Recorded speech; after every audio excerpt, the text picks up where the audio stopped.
if I pressed the right okay with what happened.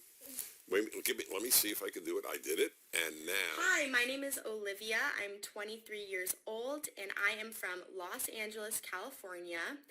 I have a question for Dennis regarding climate change. So with this progressive distortion of what conservatives are, especially in regards to climate change, we are painted as haters of the environment.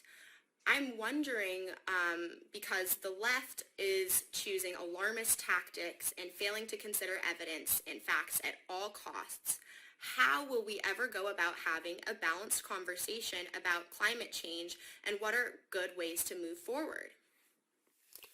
All right. That, Olivia, is what they used to call the $64,000 question.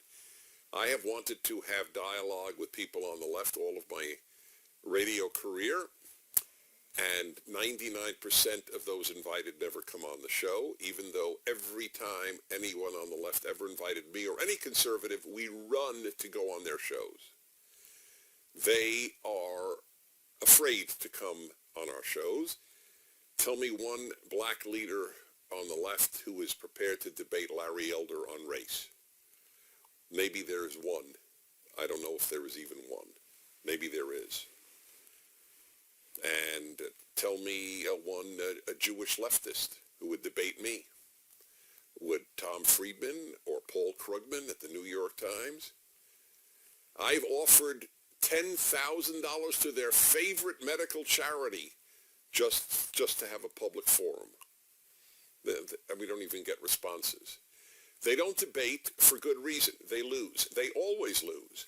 And they always lose for a lot of reasons. Not because they're not bright. Some of them are very bright. They lose because we know all of their arguments and they know none of ours. Remember, we, who are not on the left, we read those on the left. We watch them on TV. We watch them in movies. We listen to them when they teach us. We have studied under them. They're all over the place. You can't avoid them. You'd have to live in an Amish town and be Amish, perhaps, to avoid them. We know what they think, but they don't know what we think. So they don't know our arguments. It was a rare time, I debated a guy on the left at a San Francisco synagogue a number of years ago. And it's on YouTube, I think. You'd have to check. And I'm very, very mellow in debate. I don't try to humiliate my opponent or insult in any way. And even so, it was clear that I won that debate. And I do believe, somebody did tell me, I think YouTube did pull it down because a guy on the left lost the debate. I really have to check if it's still up. So, Olivia, they don't want to debate you. All they want to do is smear you. Please, all of you know that is the only tactic of the left. You're anti-science if you don't agree with them that the world is coming to an end in 12 years. You know how many 12-year periods I've already lived through where the world was supposed to come to an end? It began with Al Gore in 1990. So we had until 2002. World didn't come to an end, didn't even come close. Got another 12 years, 2014. Now we have another 12 years, 2026.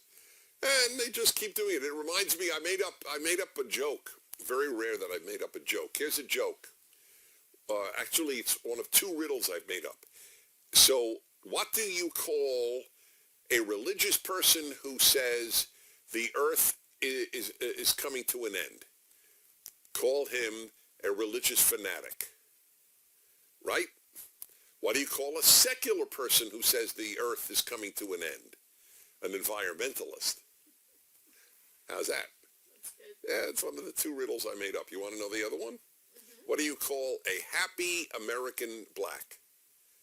Answer, a Republican. It's a good one because it's true. It's true for almost anybody. I mean, but I thought that it was particularly fitting there. So they don't debate, they smear. You're anti-science if you don't agree with them.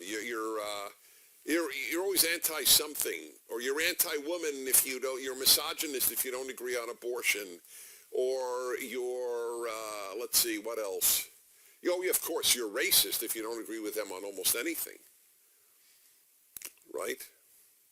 That's what they do, Olivia. They don't debate. They smear.